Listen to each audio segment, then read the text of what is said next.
Not too long ago, perhaps in the past, perhaps in the future, a kid named Alex and his dad would venture on a hike. It was supposed to be a hike just like any other hike. They had water, they had flashlights, they had a little bit of food, just a couple of cereal bars and some chocolates, and they had a map. And so they set out to explore without worrying about time because basically they didn't have any uh, reason to be home at any particular time, so whenever they were finished, they would be finished. It was early too, not too long after lunch. Their bellies were full, they had tons of water, and so they had no rush. They started hiking up a hill. It wasn't too steep, and they thought, man, this is going to be nice coming down because it's going to be downhill. So even though we're tired, going downhill is always going to be easier. And Alex said, yeah, I like this. And as they were hiking higher and higher, sometimes they would stop to check on a mushroom or something like that. But for the most part, Alex's dad would say, let's focus and let's keep going. We need to see what's up the other side of that hill. Unbeknownst to them, they made a crucial mistake. You see, the hike would turn right at one point, but the night before, a storm had passed over there and a tree had fallen blocking the way. And because this was a brand new, a tree that was fresh, it was still alive when it fell because of the storm, it had tons of branches and they obstructed the view of the trail ahead. And so Alex looked around and said, oh, I think the trail goes to the left, when in reality it's supposed to go to the right. And even though it didn't exactly look the same as the trail, because it wasn't, Alex pressed on. And just a few minutes later, they were just so unlucky that they happened to stumble upon a separate trail, a very old trail, a trail that led to an old abandoned mine. But they didn't know that this was a different trail. They didn't know that this trail led to an abandoned mine. And they thought it was the same trail that they came through and they were supposed to keep going. But the further they went through this trail in the mountains, the more they went deep into the jungles. And before you know it, the trail seemed to vanish in the middle of a mountain. Huh. That's strange, said the dad. According to the map that I saw at the entrance, we should still have at least another mile until we finish this hike. Oh well, how about we sit here and enjoy the view for a little while before we get back to the car? Sure, said Alex. And how about this rock over here? Oh yeah, that sounds great. And so Alex went to sit on the rock. But as soon as he sat on the rock moved. Whoa, what just happened here? Whoa, look behind you, said the dad. It looks like there's a little hole under this rock.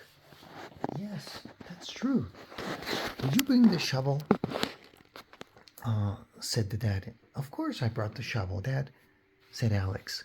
I always bring my shovel in case there's something interesting to dig. Well, then let's dig around this rock and see what kind of animal lives in this hole. Maybe some snake or some mouse or something interesting. Yeah, let's do that, said Alex without knowing what was about to unfold. As soon as he started digging, suddenly the floor started falling into a hole. Not the floor, but the earth under the rock. It sounded weird, like there was a hole under the rock. It was quite interesting. And so Alex kept digging and digging when suddenly the rock started shifting. It wasn't a big rock, maybe the size of a football, and fell inside of the hole. And you could hear boom, boom, boom, boom, boom, was Dad. Bring me the flashlight, said Alex. And so the dad gave him the flashlight, and they looked inside of the hole. It was incredible. This was no ordinary rat hole or snake hole. This looked more like a cave. "Oh, let's go explore," said Alex. I don't know," said the dad. "It looks a little dangerous." "Oh, come on, Dad. Look, it's not that deep. We can just check it out with our flashlights and be out in a minute." All right. And so in they went. They first widened the hole a little bit, and they threw one of the flashlights just to see how far it would go and to shine some light on the bottom to make sure that it wasn't anything dangerous, and it looked solid and stable. In fact, the rock that just fell from there had laid on the floor in the bottom of the cave, and it looked perfectly stable. So the dad said, "All right, I'm going to go first and check it out. If it's safe, you can come. If it's not, we get out. But if I get stuck, you're going to have to go get help." "Ha, none of that," said Alex. "Let's explore." And so Alex's dad went inside, looked all around. It definitely was a mine. There were even like train tracks for the mine carts to bring the ore out, but everything looked abandoned. It was probably hundreds of years old. It looked great. It's an abandoned mine. Come down, said the dad, and so Alex came down. "Let's follow the train tracks," said Alex. "All right, that's a good idea. That way we know how to get back. Just follow the train tracks back." And they did. Before you know it, they didn't realize this because they had flashlights, but they were so far away from the original entrance, which by the way was not that big, that there was no light except for the light of their flashlights. And before you know it, they got a little bit lost. Not too much. They still had the train tracks to get back through with. Alex's dad said, "This is quite an adventure, but I think it's time we turn back." "Oh, come on," said Alex. "All right, I'll give you this. Let's sit here, eat our snacks that we brought, and then we head back." "Okay," said Alex. And so they sat, and the dad said, "Hey, I have an idea. Let's turn off our lights and see how dark it is." "Oh, yes, let's do that." And they did. And it was so dark. They couldn't even see their hands in front of their faces. They were laughing and they were playing jokes. "Ooh, scary darkness." And they were eating their cereal bars. And suddenly, Alex said, "Hey, Dad, do you see that?" "See what? It's completely dark in here." No. Look, behind me, to my right." "Oh, yeah, it's a faint light. Huh, maybe it's another exit. Why don't we go check it out?" "Yes, let's do that." And so they turned the lights on and realized that it was like a door. You know, some mines, sometimes they store equipment, and it wasn't unusual for them to carve rooms inside of the earth and put a door on it. And so they opened the door, and as soon as they did, they saw something very unusual. This was no mine. This was a dungeon. It was carved in the rock, but it had sculptures and it had like hieroglyphs. This was a very, very strange place. A very creepy, eerie vibe emanated from the whole place. They started checking it out, and Alex said, "Look, Dad, it looks like there's a box in here. Can we open it?" "Careful, Alex. It could be dynamite." There's people in the past, and today too, but in the past they used to use dynamite, and sometimes they would leave it behind. The box had no inscription, but it had a very old padlock that was mostly rusted. Alex started shaking the padlock, and suddenly it popped open. "Come on, let's check it out," said Alex. "All right, let's open it carefully." They opened it, and they found a giant crystal in there. "Whoa, this is so cool. Do you think we could take this home, Dad?" Well, I guess finders keepers, said the dad. All right, but careful, it looks heavy.